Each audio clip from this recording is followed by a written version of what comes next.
Pentakosta ketiga adalah pencurahan Roh Kudus yang dahsyat di zaman now, melebihi yang terjadi di Asus Sastri. Pentakosta ketiga akan mengakibatkan penuaian jiwa yang terbesar dan yang terakhir sebelum Tuhan Yesus datang kembali. Pentakosta ketiga akan membangkitkan generasi Yeremia, yaitu anak-anak muda yang dipenuhi Roh Kudus, cinta mati-matian kepada Tuhan Yesus, tidak kompromi terhadap dosa, dan akan bergerak untuk memenangkan jiwa. Pentakosta ketiga lahir di Indonesia dan bergerak ke bangsa-bangsa. Gerakan ini dari timur ke barat dan akan kembali ke Yerusalem.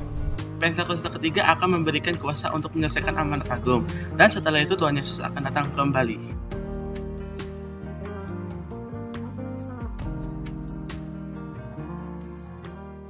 Shalom Bapak Saudara, selamat hari Minggu. Bulan ini kita merayakan Jumat Agung dan Paskah, yaitu kematian dan kebangkitan Yesus. Oleh sebab itu, pada edisi Voice of Pentecost hari ini, kita akan membahas mengenai apakah kebangkitan Yesus hoax.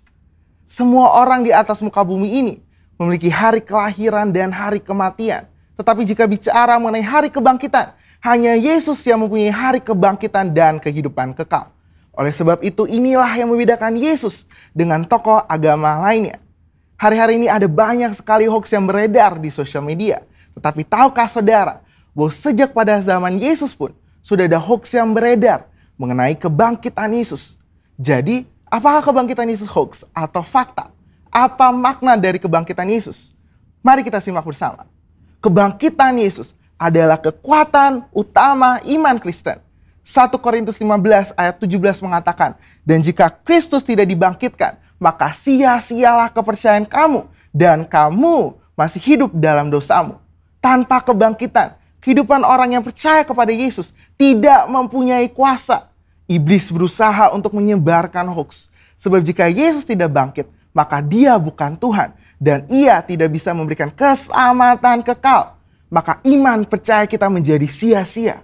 Iblis menyerang salah satunya dengan conspiracy theory yang mengatakan bahwa para murid bersengkongkol telah mencuri mayat Yesus sehingga kuburnya ditemukan oleh para wanita dalam keadaan kosong.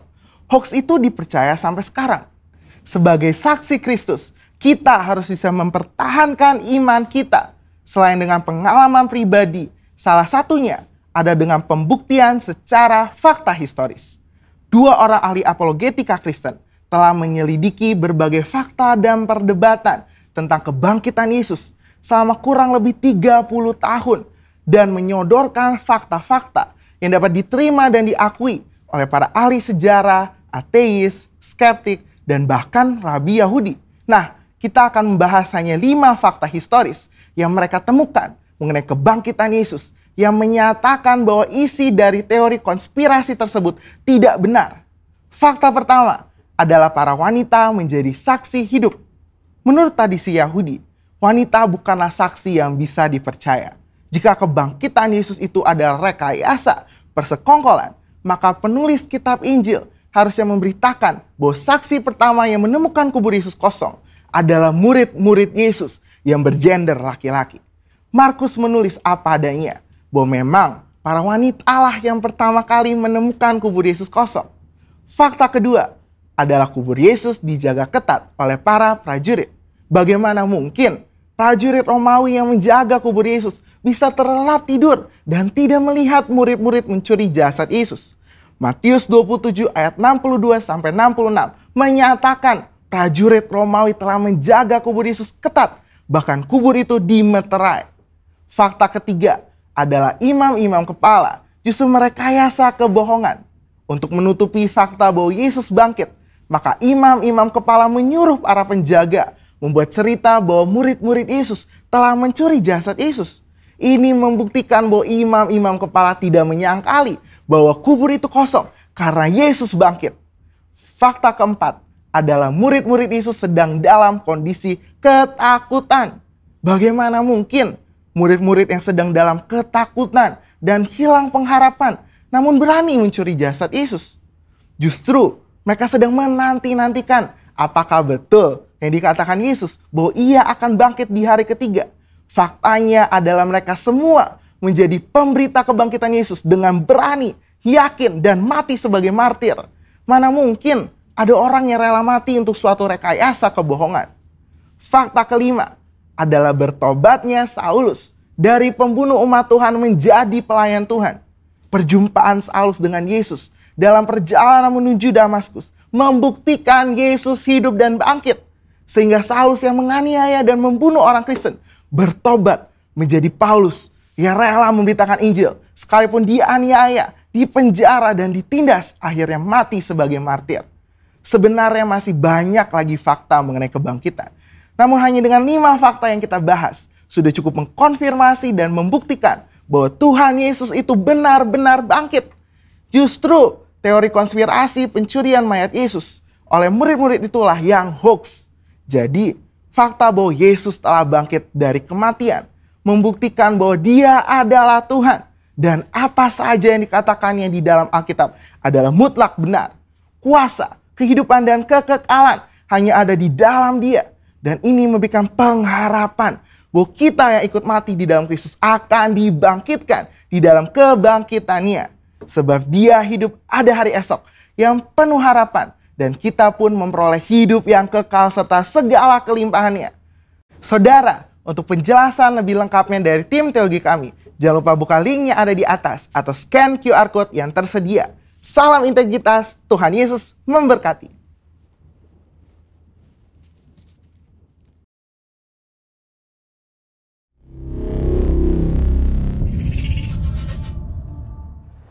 Selamat jumpa di hari Minggu ini.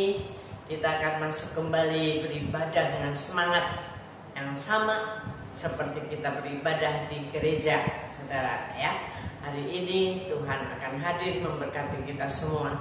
Mari kita arahkan dan persembahkan ibadah hari ini ke dalam tangan Tuhan. Selaku hambanya, hamba menyerahkan ibadah hari ini di dalam nama Bapa, Putra, dan Roh Kudus, dan di dalam nama Tuhan Yesus Kristus. Engkau yang hadir bersama kami pada ibadah-ibadah kami di online ini. Haleluya. Terima kasih Tuhan. Amin. Puji Tuhan, shalom saudara, dimanapun Anda berada saat ini. Kita akan memulai ibadah online kita. Mari kita mempersiapkan hati kita yang terbaik buat Tuhan. Tapi sebelum itu mari kita sama-sama bacakan DNA kita sebagai prajurit Tuhan. 3, 2, 1. Saya adalah prajurit Tuhan yang gagah perkasa dan mempunyai gaya hidup, berdoa, memuji, menyembah Tuhan bersama-sama dengan hidup, siang dan malam, dan yang melakukan kedatangan pada zaman ini dengan tubuh dan melayani. Kita akan sama-sama bacakan Mazmur 91 dengan iman kita katakan, orang yang duduk dalam naungan yang maha tinggi dan bermalam dalam naungan yang maha kuasa akan berkata kepada Tuhan, tempat perlindunganku dan Allah yang percaya. Sungguh Dialah yang akan melepaskan engkau dari jerat penangkap burung, dari penyakit sampar yang busuk. Dengan kepaknya Ia akan melindungi engkau. Bawah sayapnya engkau akan berlindung. Kesetiaannya Ia merisai dan mengerti. Engkau tak usah takut terhadap kedahsyatan malam, terhadap panah yang terbang di waktu siang, terhadap penyakit sampar yang berjalan di dalam gelap, terhadap penyakit menular yang mengamuk. Walau 1000 orang rebah di sisimu dan 10.000 di sebelah kananmu, tetapi itu tidak akan menimpa. Engkau hanya menontonnya dengan matamu sendiri dan melihat pembalasan terhadap orang-orang fasik. Sebab Tuhan ialah tempat perlindunganmu, yang maha tinggi telah kau buat tempat perteduhanmu. Malapetaka tidak akan menimpa kamu, dan tulah tidak akan mendekat kepada kemahmu. Sebab malaikat-malaikatnya akan memberitakannya kepadamu untuk menjaga engkau di segala jalanmu. Mereka akan menatang engkau dengan tangannya, supaya kakimu jangan terantuk pada batu. Singa dan ular kedung akan kau langkahi, kau akan menginjak anak singa dan ular naga. Sungguh hatinya melekat kepadaku, maka aku akan melindunginya. Aku akan membentenginya, sebab ia mengenal namaku. Bila ia berseru kepadaku, aku akan menjawab. Aku akan menyertainya dan mensisakan. Aku akan menyebutkannya dan memuliakannya.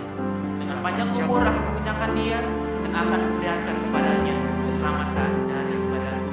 Mari yang percaya kita katakan amin, saudara. Puji Tuhan, mari kita angkat pujian. Mari kita memuji Tuhan lebih lagi. Mari kita siapkan hati kita yang terbaik. Mari kita tepuk tangan yang terbaik buat Tuhan.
syafaat bersama-sama Bapak Ibu Saudara yang dikasihi Tuhan.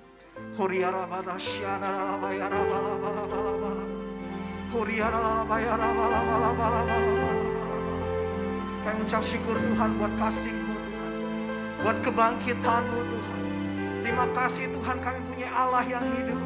Terima kasih Tuhan kuasa kebangkitan-Mu ada pada setiap kami Tuhan. Kuasa kebangkitan-Mu nyata atas setiap kami Tuhan. Kebesaran-Mu Tuhan nyata atas setiap anak-anak-Mu Tuhan. Ini kami Tuhan. Kami bersatu hati berdoa syafaat bersama-sama Tuhan. Kami mau berdoa buat gembala pembina kami Pak Niko, beserta dengan para wakilnya dan keluarga besarnya. Urapi mereka Tuhan dengan kesatuan hati, dengan visi lebih lagi daripada-Mu Tuhan. Berkat-Mu Tuhan, proteksi perlindungan daripada-Mu sempurna atas setiap mereka. Berkati Karayon 5 kami, Pasem, beserta dengan para wakil-wakil rayon yang ada, dan keluarga besar ya Tuhan. Berkati juga Tuhan Gembala Pondok Gede Plaza Ibu Rahel Tuhan, beserta dengan para wakil dan keluarga besarnya. Gembala Ranting, Pak Jo, Pak Silas, beserta dengan keluarga besarnya dan para wakilnya Tuhan. Tuhan berkati setiap kami hamba-hamba-Mu Tuhan. Urapi dengan kasih-Mu lebih lagi. Kesatuan hati, unity, bertumbuh bersama. Menjadi prajurit-Mu Tuhan. Melayani-Mu Tuhan senantiasa Tuhan. Pakai setiap kami. Urapi Tuhan, urapi. Jagai. Berikan kesehatan Tuhan daripada di dalam nama Yesus. Maka kami juga bersatu hati berdoa Tuhan. Buat GBI, buat Church of God, buat orang-orang buat University, buat World Evangelical Alliance. Pakai setiap mereka menjadi messenger Pentakosta yang ketiga. Bapak kami bersatu hati juga berdoa Tuhan, datanglah kerajaan, datanglah Tuhan Yesus, Maranatha, Tuhan Yesus datang. Pakai setiap kami, layakkan setiap kami untuk bertumbuh menjadi mempelai-Mu Tuhan. Terima kasih Bapak. Pakai generasi Yeremia, anak-anak muda-Mu Tuhan, di dalam nama Yesus. Bangkit anak-anak muda, bangkit anak-anak muda di dalam Tuhan. Makasih ya Tuhan, makasih Bapak. Saatnya kami berdoa buat bangsa Indonesia. Kami berdoa buat Indonesia. Damailah Indonesia, sejahteralah Indonesia. Biarlah Kau pakai Tuhan pemerintahan dari pusat sampai daerah. Pak Jokowi beserta dengan para wakil, para kabinet yang ada, lembaga-lembaga pemerintahan yang ada, sampai ke bawah Tuhan, sampai ke daerah-daerah. Pakai setiap mereka Tuhan dengan roh hikmat pewahyuan daripada-Mu, roh yang takut akan Tuhan turun atas setiap mereka, sehingga bangsa ini Tuhan, bangsa Indonesia dapat semakin Tuhan bercahaya, dapat semakin Tuhan menjadi saksi, menjadi terang kemuliaan-Mu bagi bangsa-bangsa. Dan ini waktunya Bapak Ibu Saudara, mari kita berdoa bersama-sama. Ayo berdoa, naikkan doamu di rumah masing-masing. Naikkan doamu, apa yang menjadi kebutuhan, apa yang menjadi keperluan, apa yang menjadi pergumulan. Berkati anak-anakmu Tuhan. Kau menjawab setiap doa-doa anak-anakmu Tuhan. Kau mendengar Tuhan. Kau melakukan mujizat-Mu Tuhan atas setiap anak-anakmu dalam nama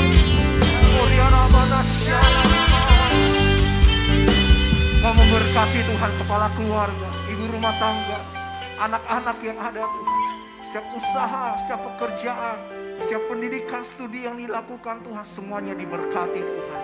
Dan keluarga demi keluarga dilimpahkan oleh kasih, sukacita, dan damai-Mu. Ini doa kami Tuhan, kami satukan di dalam nama Tuhan Yesus.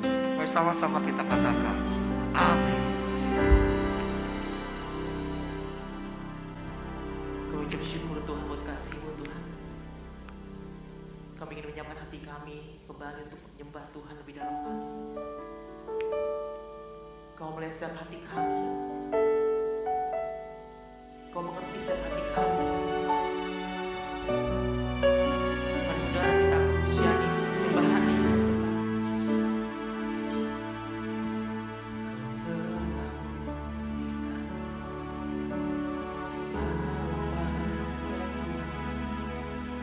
Kau telah memberikan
doa kita di hadapan Tuhan. Apapun kondisi kita saat ini, apapun keadaan kita saat ini, mari kita sembah Tuhan. Mari kita fokus sama Tuhan. Oh Yesus, kami percaya Tuhan, penyertaan-Mu sempurna atas kami Tuhan. Jamah kami, jamah kami, kami sembah Kau Tuhan.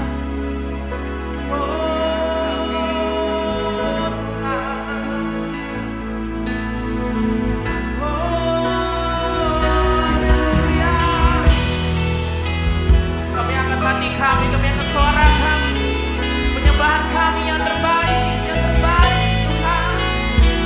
Oh Yesus, kami sembah, kami sembah, haleluya,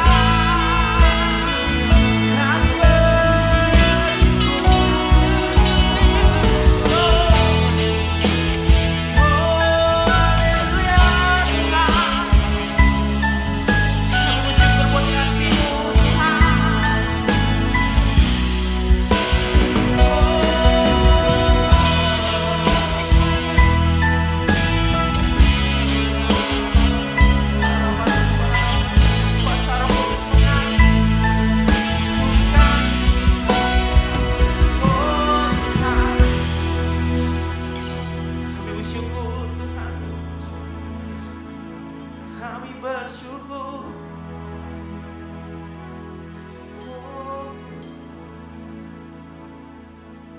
Ku sembah Engkau, Allah yang perkasa. Ku sanjung tinggi nama-Mu di hidupku Tuhan. Tiada yang lain, hanya Kau satu di hatiku. Sembah Kau, Allah yang perkasa. Ku sanjung tinggi nama-Mu di hidupku Tuhan. Tiada yang lain, hanya Kau Tuhan.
Shalom, puji Tuhan, kita memasuki hari Paskah sekali lagi saudara-saudara 2021.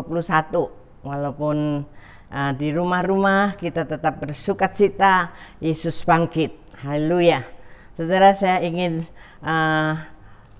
memberikan satu cerita kecil diambil dari kejadian yang sebenarnya, yaitu tenggelamnya kapal pesiar Titanic di tahun 1912, saudara.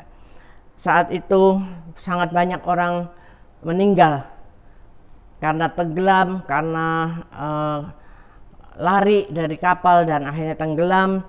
Tapi ada satu orang pemuda yang selamat dari laut itu, dia bisa keluar lagi dan akhirnya dia hanya mengatakan satu kalimat pendek, "Aku hidup."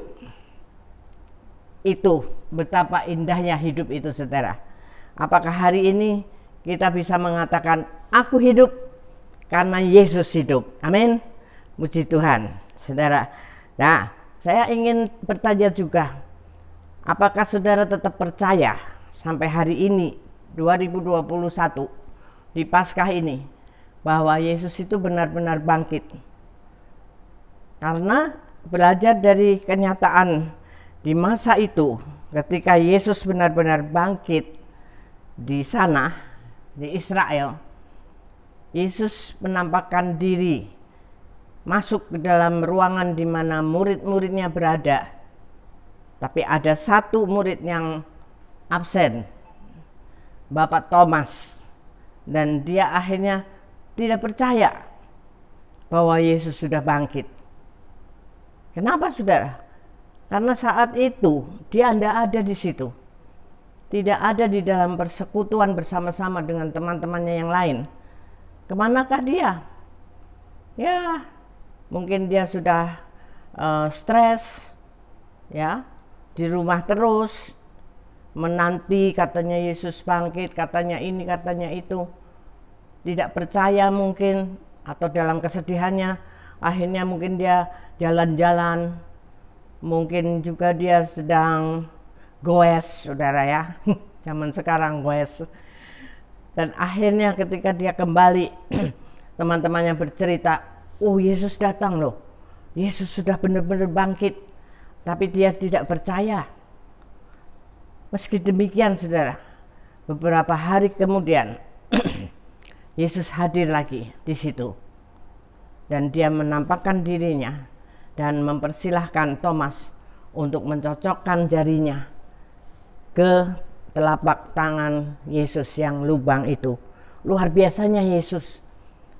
Kalau kita jadi Yesus, apa yang kita akan lakukan terhadap Thomas? Gitu? Bodoh amat, aku percaya enggak. Yang rugi kan kamu, bukan aku. Tapi puji Tuhan, Tuhan Yesus ya seperti itu, saudara. Ya, jadi apakah pada hari-hari yang seperti ini, di mana kita merayakan Paskah sekali lagi, masih di era pandemi, bahkan gereja kita ini masih juga online kembali, apakah saudara masih tetap berkata, Yesus bangkit, dahsyat seperti itu? Atau ya asal aja dah, Jumat Agung oke, Paskah oke, masa bodoh aja asal aku ibadah beres. Mungkin ibadah juga sambil tidur-tiduran, bercanda-bercanda, makan-makan. Kalau seperti itu, kita tidak akan menikmati kuasa kebangkitannya, saudara. Ya, tetapi kebangkitan Yesus itu bisa kita rayakan, bisa kita rasakan, bisa kita nikmati kuasanya anytime, di situasi yang seperti apapun, tidak tergantung situasi sekeliling kita. Harusnya seperti itu dong, ya. Nah, itu kemenangan yang dahsyat yang Tuhan nyatakan kepada kita, ya, karena Dia punya kuasa untuk membangkitkan orang mati, dan Dia sendiri sudah memulainya dengan memenangkan maut itu. Biarlah kita sungguh-sungguh percaya bahwa Yesus memang bangkit, bahwa Yesus memang dahsyat. Nah, kita lihat dulu ayat-ayat yang membuktikan bahwa Thomas kurang percaya, saudara. Yohanes 20 ayat 19. Yohanes 20 ayat 19.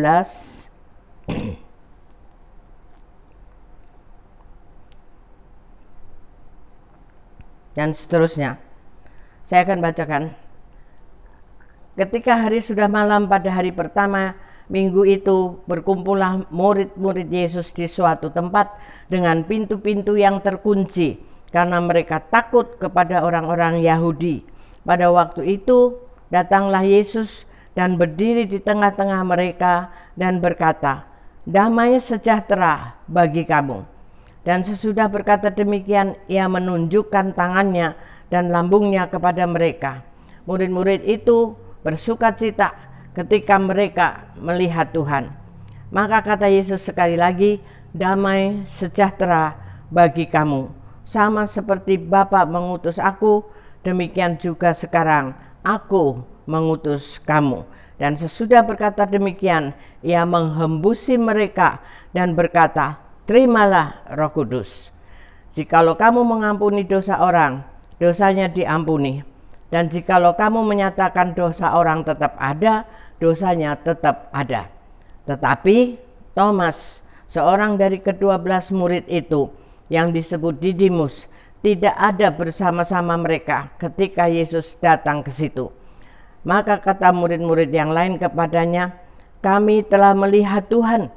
Tetapi Thomas berkata kepada mereka, "Sebelum aku melihat bekas paku pada tangannya, dan sebelum aku mencucukkan jariku ke dalam bekas paku itu, dan mencucukkan tanganku ke dalam lambungnya, sekali-kali aku tidak akan percaya."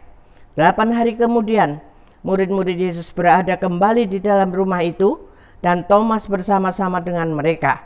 Sementara pintu-pintu terkunci, Yesus datang dan ia berdiri di tengah-tengah mereka dan berkata, "Damai sejahtera bagi kamu."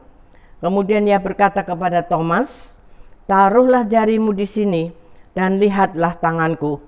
Ulurkanlah tanganmu dan cucukkan ke dalam lambungku, dan jangan engkau tidak percaya lagi, melainkan percayalah." Thomas menjawab dia, "Ya Tuhanku, Allahku." Itu saudara, jelas sekali.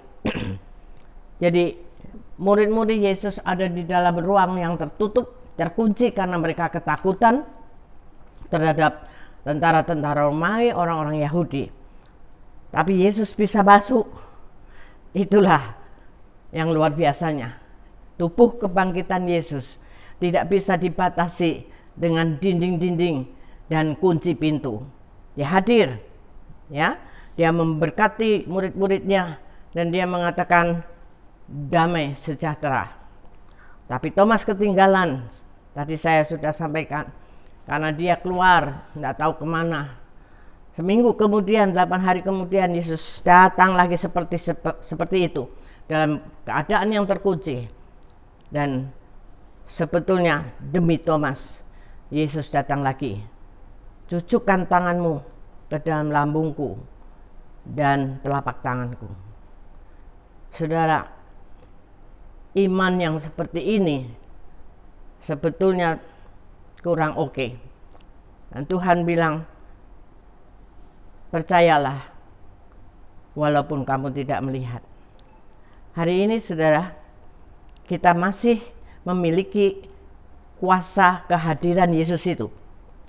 Di saat kita terkunci, di saat dinding-dinding itu membelenggu kita, artinya bukan secara fisik dinding, karena kita sekarang walaupun masih pandemi sudah tidak terlalu lagi at home, saudara sudah bisa keluar, apalagi sekarang sudah ada vaksin-vaksin, saudara.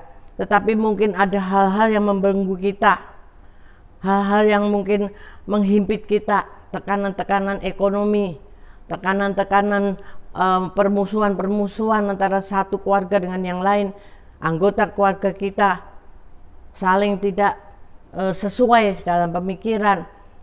Itu pertama, kita menggoyahkan iman kita. Yesus benar bangkit gak sih ya? Kuasa kebangkitannya tetap ada apa enggak ya di musim-musim seperti ini? Kenyataannya pandemi tidak pergi-pergi.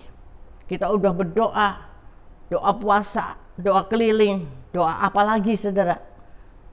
Nah saudara, kenapa? Apakah Yesus tidak mampu untuk menghentikan pandemi ini? Siapa bilang? Bangkit aja dia mampu. Tapi kuncinya apa? Apakah semua yang terjadi ini sudah mengubah kehidupan kita, terutama kita sebagai anak-anak Tuhan? Sudahkah kita berubah dengan terjadinya pandemi ini? Saya masih melihat banyak di antara kita sendiri pun karakter-karakter belum berubah, masih seperti yang dulu, saudara. Gimana? Apakah pandemi mau diangkat? Wah, lebih heboh lagi perbuatan-perbuatannya manusia-manusia ini. Itu sebabnya jangan cuma kita berdoa terus minta Tuhan angkat ini pandemi, tapi kitanya tetap seperti itu. Tidak berubah, tidak bisa mengampuni, tidak bisa unity satu dengan yang lain, mementingkan diri sendiri. Gereja-gereja pun demikian, denominasi satu dengan denominasi yang lain, adu apa tuh doktrin, saudara. Nah bagaimana? Tuhan belum selesai toh dengan istilahnya hukuman yang Tuhan berikan lewat pandemi ini. Sampai kapan? Kita tidak tahu. Tuhan sendiri yang tahu. Oleh karena itu biarlah kita masing-masing aja, sendiri-sendiri kita berurusan dengan Tuhan. Selama masih ada pandemi ini, dari awal kita diminta banyak berdiam diri untuk lebih intim dengan Tuhan. Jangan sampai seperti Thomas, kita miss persekutuan kita dengan Tuhan, sehingga dia menjadi tidak percaya walaupun dia murid yang setiap hari bertemu dengan Tuhan saat itu. Itu memalukan sekali, saudara. Apa identitas seorang murid? Ya, tidak ada integritasnya. Percaya, oh nanti kalau udah aku tusukin tangan baru percaya. Itu yang masih banyak terjadi sekarang ini. Tapi saya percaya saudara tidak akan seperti itu lagi. Ya, karena kita memasuki tahun integriti, tahun di mana Roh Kudus Pentakosta ketiga itu hadir bersama-sama kita dan kuasanya itu dahsyat luar biasa. Ya, mari kita akan melihat satu ayat lagi. Biarlah itu boleh menguatkan kita, saudara ya. Di Filipi 3 ayat 10 sampai 12. Filipi 3 ayat 10 sampai 12. Yang ku kehendaki ialah mengenal dia, D-nya besar, Yesus, dan kuasa kebangkitannya dan persekutuan dalam penderitaannya, di mana kita ini menjadi serupa dengan dia dalam kematiannya. Jadi saudara, kita menikmati kuasa kebangkitannya itu, kemenangan-kemenangan atas hidup kita, tetapi jangan lupa ada persekutuan di dalam penderitaannya. Ketika kita mengalami penderitaan, jangan ngomel-ngomel, jangan lalu stres, lalu tinggalkan persekutuan, tinggalkan gereja, bahkan akhirnya tinggalkan Tuhan. Nah itu kayak Thomas tuh, stres dia kali. Maka dia tinggalkan tuh teman-temannya yang selalu berdoa, bersekutu di ruangan yang terkunci. Dia jalan-jalan sendiri. Nggak tahu kemana itu. Nah itu saudara ya. Jadi pertama memang kita itu harus mengenal dia. dan kuasa kebangkitannya. Tadi dikatakan Yesus pada ayat Yohanes 20 tadi. Ayat berapa itu? Yang sebelum dia pergi, dia menghembusi murid-muridnya itu dengan Roh Kudusnya. Jadi sebetulnya pencurahan Roh Kudus pertama itu di situ, saudara. Sebelum di kamar loteng. Ya toh? Tuhan menghembusi Roh Kudusnya untuk special edition murid-muridnya yang terdekat dengan dia. Jadilah murid-murid yang terdekat dengan Yesus hari-hari ini. Sehingga kapan saja kita akan merasakan hembusan Roh Kudusnya buat kita semua. Karena Roh Kudus itu apa, saudara? Roh Kudus itu, saya ingatkan lagi, pasti saudara juga udah tahu dan sudah pernah mendengarnya banyak kali. Roh Kudus itu yang pertama, memberikan kita damai. Jadi ciri orang yang memiliki Roh Kudus di dalam hatinya, dalam hidupnya, ada damai. Damai itu bukan sukacita saja, tapi damai itu walaupun di sana gaduh, riuh rendah, tekanan berat, tidak akan terpengaruh, tetap damai. Karena ada Roh Kudus. Shalom itu adalah damai sejahtera Allah sendiri, adalah shalom. Yang kedua, Roh Kudus adalah kuasa kesembuhan. Ketika kita memiliki Roh Kudus, kita punya kuasa kesembuhan. Ya, walaupun otoritas Allah tentu saja untuk menyembuhkan kita atau tidak. Ya, kuasa kesembuhan itu ada, tetapi Allah yang memutuskan untuk kita disembuhkan atau tidak, itu nggak masalah. Tapi kita punya kuasa itu. Kita punya iman, mengimani bahwa ada kuasa kebangkitannya di dalam hal kesembuhan. Kesembuhan apa saja, tidak hanya tubuh, tidak hanya sakit-sakit yang berat, tetapi sakit yang seringkali diabaikan adalah sakit hati. Yang ditutup terus, ditimbun terus. Ya, atau sudah pelepasan, sudah didoakan, sudah didamaikan, tapi jauh di lubuk hati sana masih tersimpan, sehingga kata-katanya selalu keras, kata-katanya selalu nyinyir, saudara. Tidak bisa gampang mengasihi orang lain, egois, itu tanda-tanda orang yang belum sembuh di dalam sakit hatinya. Yang ketiga, kuasa Roh Kudus ada pemulihan. Nah, ini nyambung dengan tadi ya, yang saya sudah sampaikan. Dengan masalah-masalah hati itu, Roh Kudus sanggup untuk memulihkan hati kita. Asal kita mau menyerahkan hati ini. Tuhan, bentuklah aku, jamalah aku. Mungkin aku banyak kesalahan. Tidak selalu merasa dirinya benar. Ya, seolah-olah kalau udah rajin beribadah dan melakukan pelayanan semuanya itu mesti benar di hadapan Tuhan. No.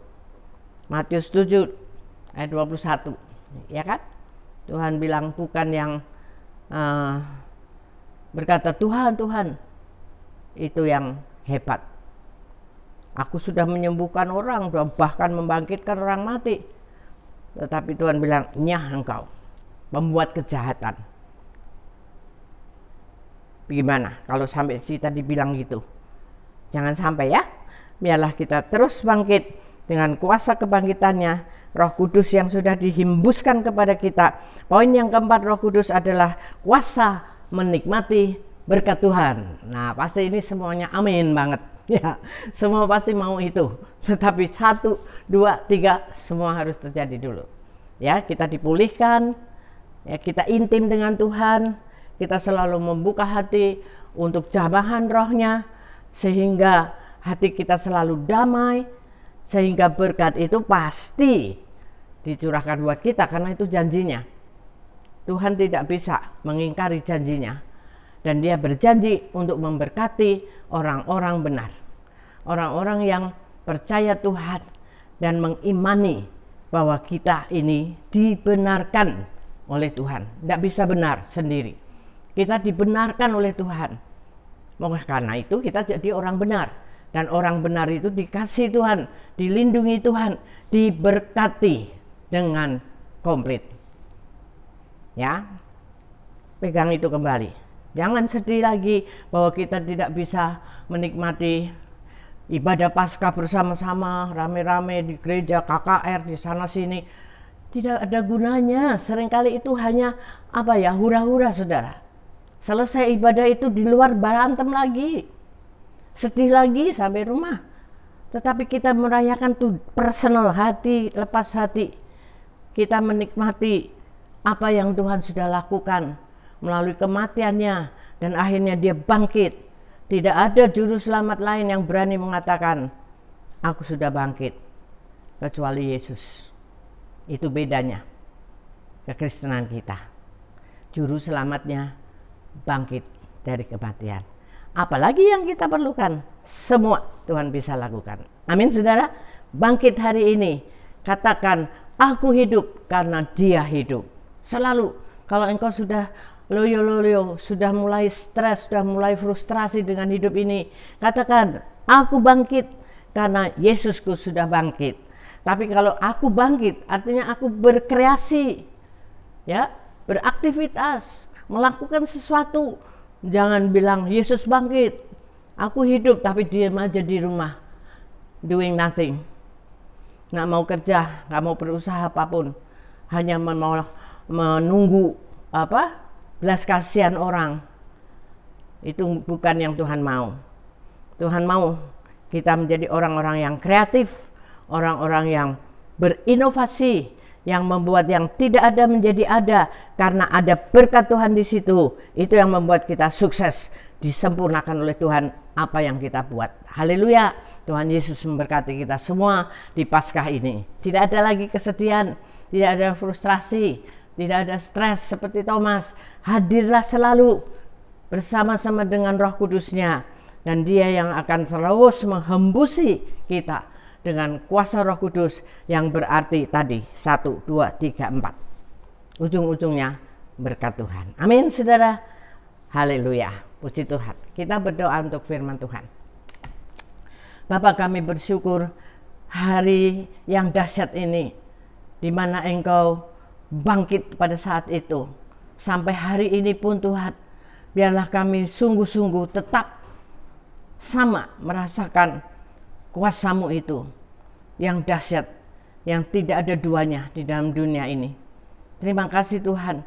Kalau hari-hari ini mungkin kami sudah terlarut di dalam kegundah gulanaan kami, seperti Thomas meninggalkan persekutuan bersama teman-temannya. Ampuni kami Tuhan, biarlah kami kembali di dalam bersekutu bersama-sama, di dalam beribadah bersama-sama walaupun online. Kami tetap bersekutu di dalam keintiman kami dengan Engkau, Roh Kudus, yang terus menghembusi kami dengan kuasa-Mu. Dan terimalah berkat yang Tuhan sediakan itu untuk memulihkan, untuk memberi kesembuhan, untuk memberikan semangat yang baru. Engkau hidup kembali secara roh karena Yesus bangkit. Haleluya. Amin. Puji Tuhan. Kita akan mempersiapkan hati kita untuk masuk di dalam perjamuan kudus, perjamuan yang Tuhan kehendaki bagi kita. Saudara bisa mempersiapkan hati, selesaikan semua yang belum selesai dengan Tuhan, dan siapkan juga roti dan anggur yang ada untuk kita akan sama-sama makan dan meminum tubuh dan darah Yesus. Tapi jangan dengan sembarangan, jangan dengan hati yang biasa-biasa saja, bukan tradisi setiap bulan, tetapi dengan iman. Yesus sudah bangkit, mati buat kita dan bangkit, dan inilah yang Tuhan mau. Kita melakukan ini sebagai peringatan akan Dia yang sudah mati buat kita, yang kuasanya luar biasa. Apa saja Tuhan bisa lakukan. Harus beriman seperti itu, supaya ini bukan menjadi satu tradisi, saudara. Tapi ini ada kuasa yang dahsyat di dalam Yesus. Mari kita berdoa. Saudara boleh bangkit berdiri dimanapun saudara berada. Keluarga lepas keluarga bersama-sama menghadap Tuhan. Bapa, terima kasih untuk peringatan hari kebangkitan-Mu. Sekali lagi kami boleh peringati hari ini.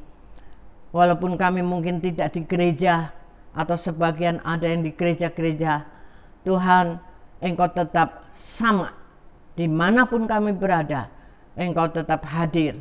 Dan kuasa kebangkitan-Mu itu tetap ada pada kami. Terima kasih Tuhan untuk penderitaan-Mu. Terima kasih untuk sengsara-Mu yang membebaskan kami, yang memberikan kami kekuatan, kesembuhan, dan bahkan berkat-berkat secara jasmani sekalipun Tuhan lengkapkan bagi kami semua. Terima kasih Bapa, terima kasih. Dan kami siapkan hati kami untuk menerima akan tubuh dan darah-Mu. Seperti ada yang tertulis, sebab apa yang telah aku tuliskan kepadamu telah aku terima dari Tuhan, yaitu bahwa Tuhan Yesus pada malam waktu ia diserahkan mengambil roti. Mari kita angkat roti di tangan kanan kita tinggi-tinggi. Dan sesudah itu ia mengucap syukur atasnya. Ia memecah-mecahkannya dan berkata, inilah tubuhku yang diserahkan bagi kamu. Perbuatlah ini menjadi peringatan akan daku. Saudara-saudara yang dikasihi Tuhan, bukankah roti yang kita pecah-pecahkan ini adalah persekutuan kita dengan tubuh Yesus? Mari kita makan dalam nama Yesus.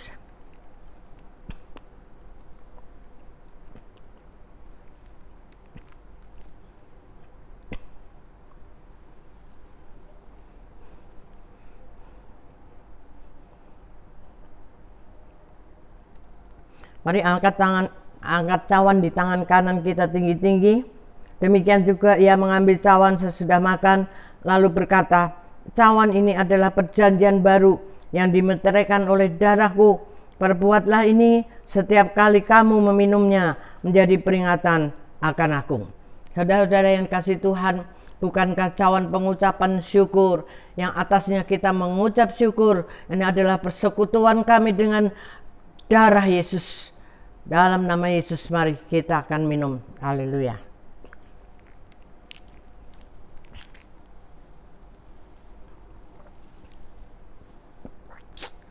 Puji Tuhan.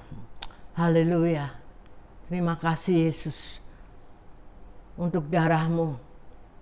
Terima kasih Yesus untuk tubuh-Mu yang sudah dihancurkan demi menebus dosa kami.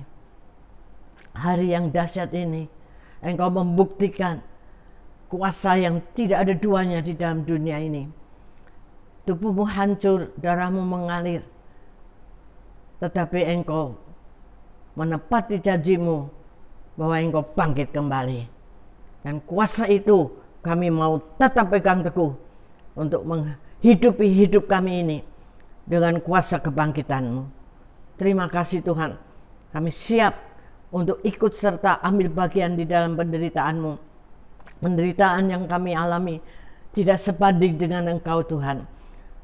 Biarlah kami mendapat kekuatan yang baru hari ini. Melalui kuasa darah-Mu, melalui kuasa bilur-bilur-Mu. Dan kami dikuatkan kembali. Walaupun saat ini kami masih mengalami pandemi, masih mengalami banyak hal-hal yang menekan kami, yang membuat kami menderita, tetapi penderitaan itu tidak seimbang dengan penderitaan Yesus. Terima itu dengan kekuatan yang baru dari Tuhan, sebab Dia bangkit, ada hari esok. Terima kasih Tuhan untuk kekuatan yang baru. Kami percaya yang lemah sudah dikuatkan, yang sakit Engkau sembuhkan, bahkan yang mati rohaninya Engkau bangkitkan. Seperti Tuhan mengatakan, percayalah maka engkau akan bangkit. Percayalah tanpa melihat, dengan iman bahwa kuasa Yesus tetap sama dulu, sekarang, dan selama-lamanya. Haleluya.